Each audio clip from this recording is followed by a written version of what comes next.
জামাত আরও সংখ্যালঘু প্রার্থী বাড়াতে পারে। বিএনপি ও জামাতের সঙ্গে এখনও জোট করার সম্ভাবনা দেখছে এনসিপি। সীতাকুণ্ডের ট্রাক ঢুকে গেছে লরির পেছনে, চালক নিহত। কুড়িগ্রামে বিএডিসির ডিলারের বিরুদ্ধে সার পাচারের অভিযোগ।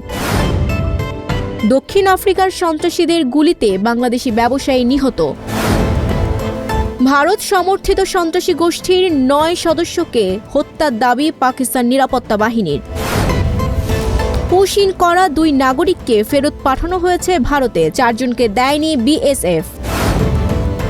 ট্রাম্পের আপত্তি সত্ত্বেও ভারতকে নিরবিচ্ছিন্ন জ্বালানি দেবে রাশিয়া। নেটফ্লিক্স কিনছে ওয়ার্নার, হলিউডে দাপট বাড়বে।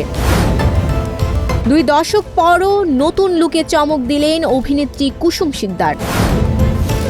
গ্রিফসের ডাবল সেঞ্চুরিতে অবিশ্বাস্য লড়াই। বিশ্বকাপ গ্রুপে মুখোমুখি 2 গোল মেশিন মেসি রোনালদো।